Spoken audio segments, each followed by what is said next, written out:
ओम श्री गुरुभ्यो नमः। अथ अष्टाध्यायी सूत्रपाठः। ओम श्री गणेशाय नमः। हरि ओम। येनाक्षरसमाम्नायमधिगम्य महेश्वरात् कृत्स्नं व्याकरणं प्रोक्तं तस्मै पाणिनये नमः। येन धौता गिरः पुंसां विमलैः शब्दवारिभिः तमश्चाज्ञानजं भिन्नं तस्मै पाणिनये नमः। वाक्यकारं वररुचिं भाष्यकारं पतञ्जलिं पाणिनिं सूत्रकारं च प्रणतोऽस्मि मुनित्रयम्। ऐ उण ऋलुक् ए ओं ऐ औच हयवरट लण ञमङणनं जभञ् घटदश जबगडदश कफ चठत चटतौ कपै शशसर हल इति प्रत्याहारसूत्राणि। वृद्धिरादै च अदेङ्गुणः इको गुणवृद्धि न धातुलोप आर्धधातुके ङीति च दीधि वेवीटां हलोऽनन्तरा संयोगः मुखनासिका वचनोऽनुनासिकः तुल्यास्य प्रयत्नं सवर्णम् नाझलौ ईदूदे द्विवचनं प्रगृह्यम् अदसोमाद् शे निपात एका जनाङ् ओत् सम्बुद्धौ शाकल्यस्येतावनार्षे उञः ऊं ईदूतौ च सप्तम्यर्थे दाधाघ्वदाप आद्यन्तवदेकस्मिन् तरप्तमपौघः बहुगणवतुडति संख्या स्नान्ताषट डति च तक्तवतूनिष्ठा सर्वादीनि सर्वनामानि विभाषादिक्समासे बहुव्रीहौ न बहुव्रीहौ तृतीया समासे द्वन्द्वे च विभाषाजसि प्रथमचरमतयाल्पार्धकतिपयनेमाश्च पूर्वपरावरदक्षिणोत्तरापराधराणि व्यवस्थायामसंज्ञायां स्वमज्ञादिधनाख्यायाम् अन्तरं बहिर्योगोपसंज्ञानयोः स्वरादिनिपातमव्ययम् तद्धितश्च सर्वविभक्तिः कृन्मेजन्तः क्त्वादो सुन्कसुनः अव्ययी भावश्च शि सर्वनामस्थानं सुडनपुंसकस्य न वेति विभाषा इज्ञणसम्प्रसारणम् आद्यन्तौ टकितौ मिदचोऽन्त्यात् परः एजैघ्रस्वादेशे षष्ठी स्थाने योगा स्थानेन्दरतमः उरण्डपरः अलोन्त्यस्य ङिच्चा आदेः परस्य अनेकाल्सित् सर्वस्य स्थानिवदादेशो नल्विधौ अजः परस्मिन् पूर्वविधौ न पदान्तद्विर्वचनवरेयलोपस्वरसवर्णानुस्वारदीर्घजश्चर्विधिषु द्विर्वचनेति अदर्शनं लोपः प्रत्ययस्य लुक्ष्लुलुपः प्रत्ययलोपे प्रत्ययलक्षणम् ननु मताङ्गस्य अचोन्त्यादिति अलोन्त्यात् पूर्व उपधा तस्मिन्निति निर्दिष्टे पूर्वस्य तस्मादित्युत्तरस्य स्वं रूपं शब्दस्य शब्दसंज्ञा अणुदित्सवर्णस्य च प्रत्ययः तपरस्तत्कालस्य आदिरन्त्येन सहेता येन विधिस्तदन्तस्य वृद्धिर्यस्य चामादिस्तद्वृद्धं त्यदादीनि च एं प्राचां देशे वृद्धिराद्यन्तवदव्ययी भावः प्रत्ययस्य लुक् पञ्चदश इति प्रथमाध्याये प्रथमपादः। अथ द्वितीयः पादः। गाङ्गुडादिभ्यो निन्यित विजयित विभाषोर्णोः सार्वधातुकमपित असंयोगाल्लिट्कित इन्दिभवदिभ्यां च मृड मृद गुद कुश क्लिश वदवसक्त्वा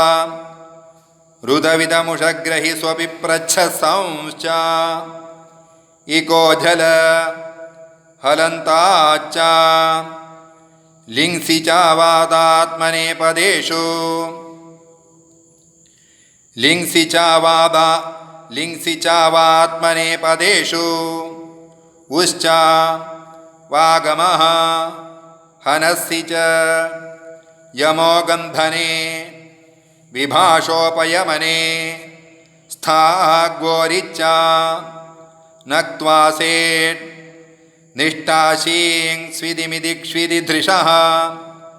मृषस्तिदीक्षायाम् उदुपधाद्भावादिकर्मणोरन्यतरस्यां पूङक्त्वा च नोपदात्थफान्ताद्वा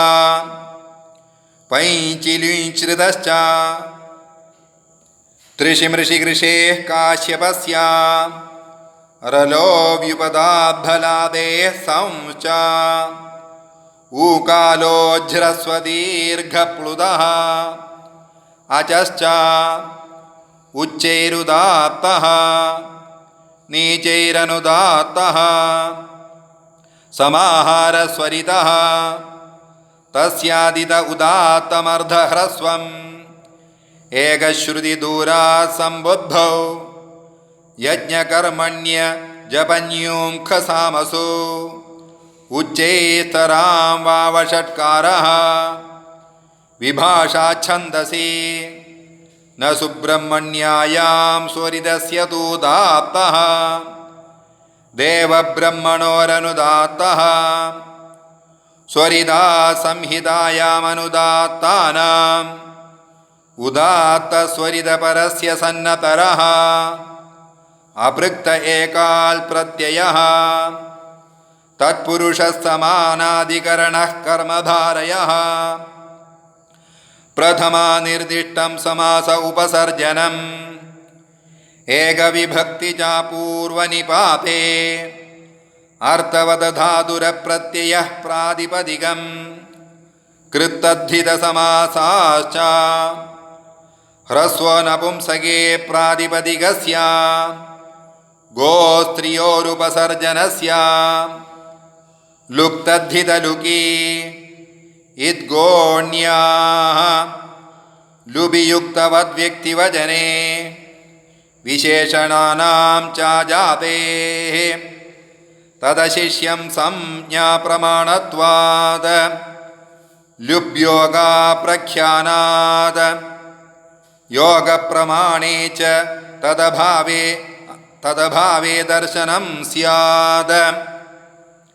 प्रधानप्रत्ययार्थवचनमर्थस्यान्यप्रमाणत्वात् कालोपसर्जने च तुल्यम् जात्याख्यायामेकस्मिन् बहुवचनमन्यतरस्याम्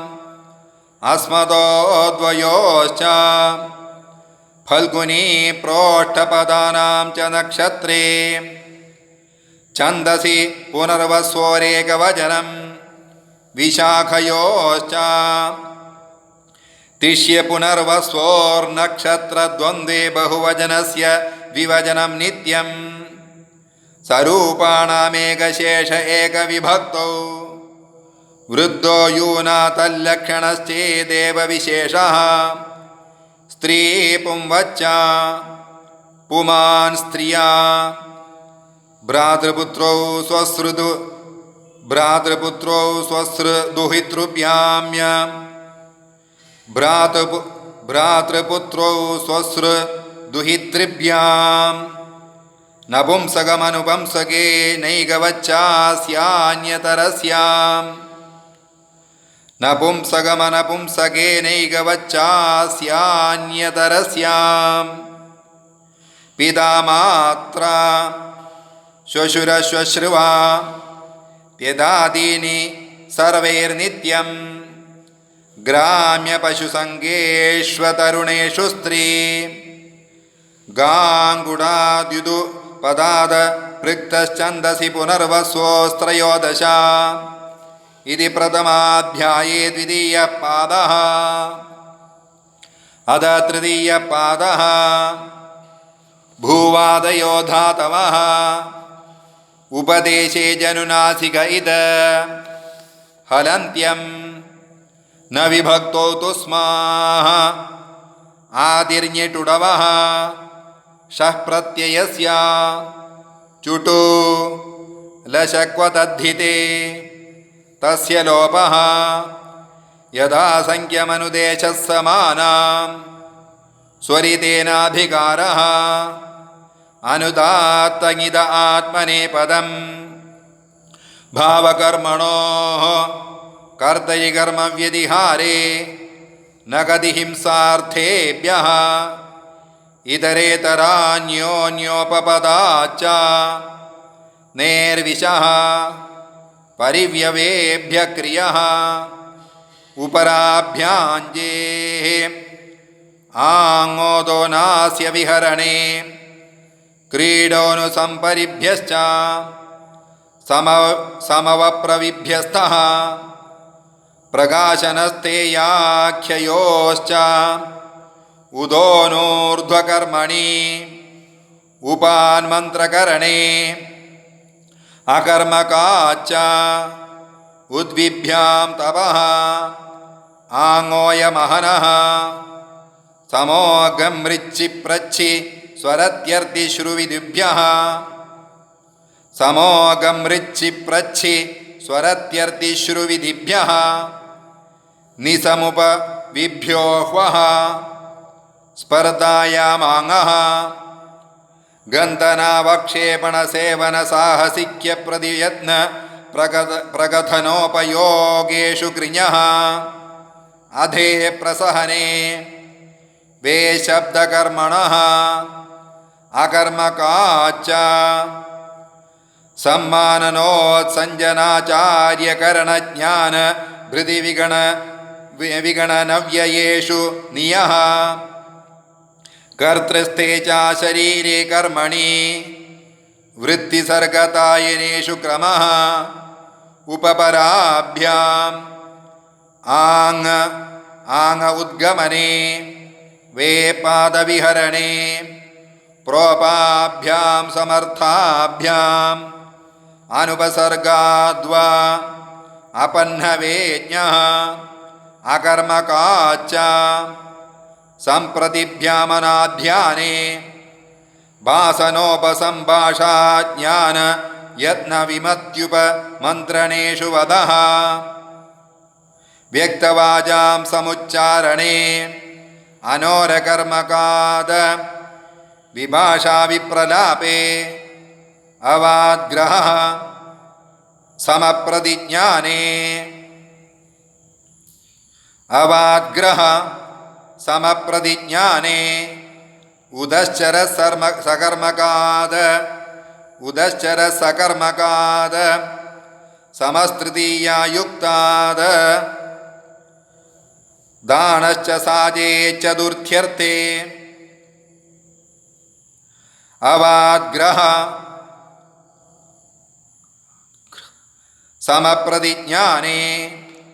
उदश्चरसकर्मकाद समस्तृतीयायुक्ताद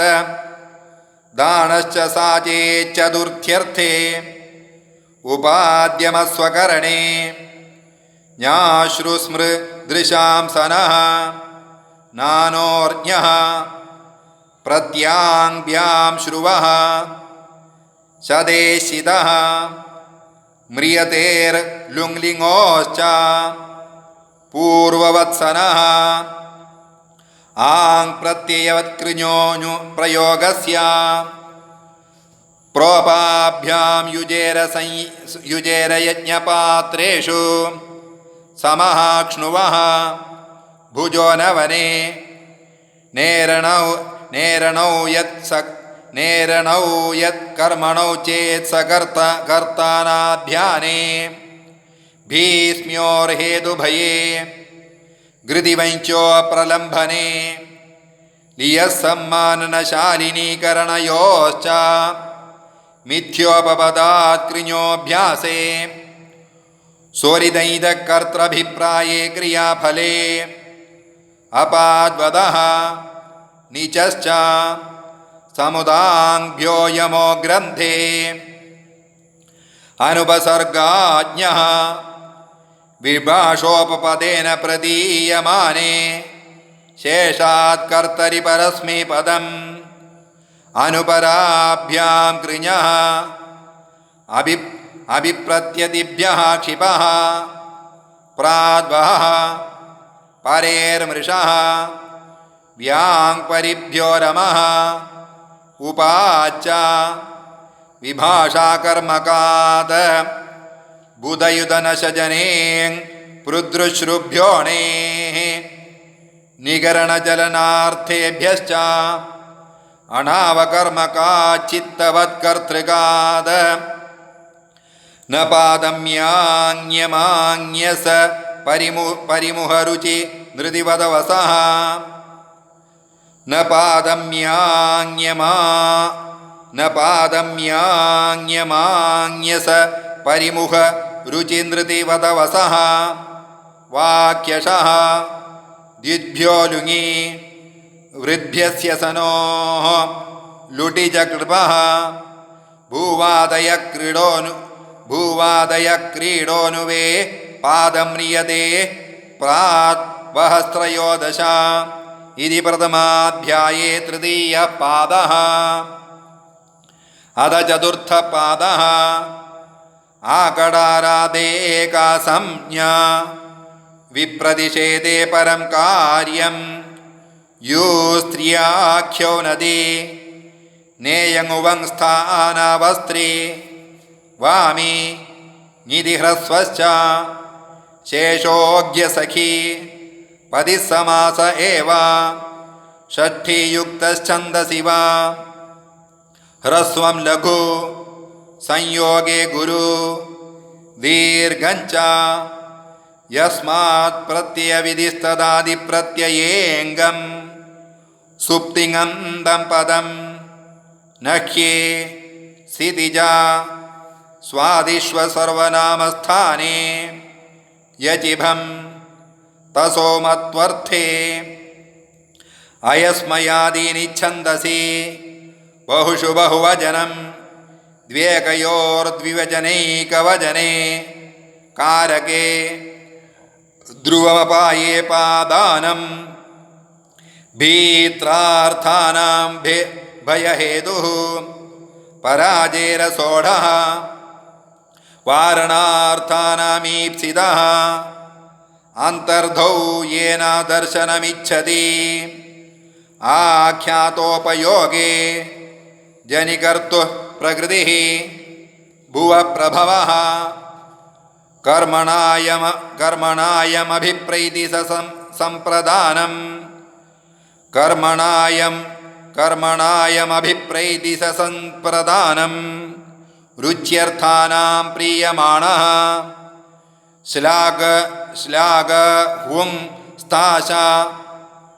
श्लाघहुं स्ताशपाम्नीप्स्यमानः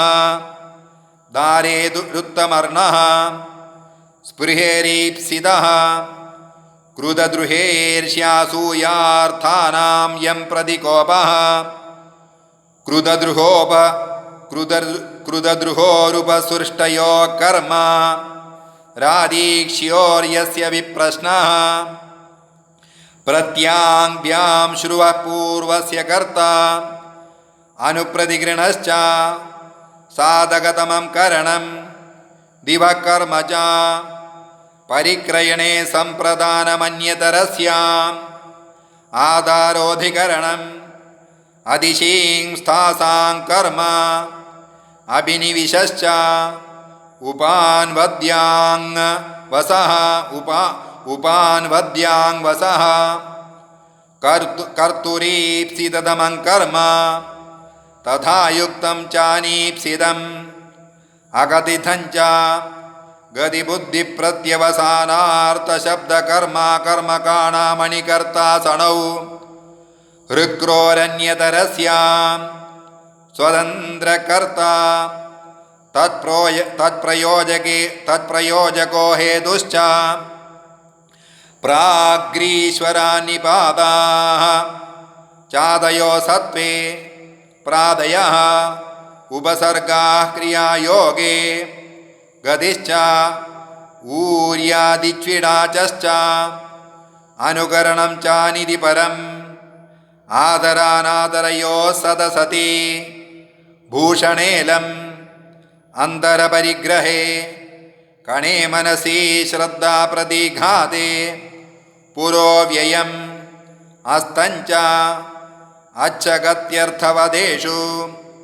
अधोनुपदेशे तिरोऽन्तर्धौ विभाषाकृञि उपाजेन्वाजे साक्षात् प्रभृति निज अनत्याधान उरसि मनसि मध्ये पदे निवचने च नित्यं हस्ते पाणा उपनयने प्राध्वं बन्धने जीविकोपनिषदावोपम्ये ते प्राग्धातोः छन्दसि परेऽपि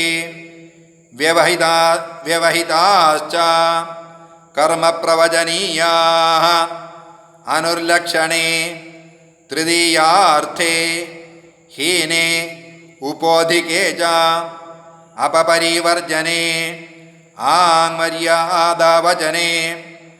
लक्षणेत्थं भूताख्यान भागवीप्सा सुप्रतिपर्यनवः अभिरभागे प्रतिनिधिप्रतिदानयोः अधिपरि अनर्थकौ सुःपूजायाम् अधिरतिक्रमणे च अभिपदार्थसम्भावनान्वसर्गगर्हासमुच्चयेषु अधिरीश्वरे विभाषाकृञि लः परस्मैपदं तङानावात्मने पदं तिङस्त्रीणि त्रीणि प्रथममध्यमोत्तमाः तान्येकवचन द्विवचन बहुवचनान्येकशः सुपः विभक्तिश्च युष्मद्युपपदे समानाधिकरणे स्थानिन्यपि मध्यमः प्रहासे च मन्योपपदे मन्यतेरुत्तम एकवच्च अस्मद्युत्तमः शेषे प्रथमः परसन्निकर्षसंहिता विरामोऽवसानम् आकडारात् बहु श्वनुप्रतिगृण ऊर्यादिच्छन्दसि तिङोदश इति प्रथमाध्याये चतुर्थपादः। इति अष्टाध्यायी सूत्रपाठे प्रथमोऽध्यायः।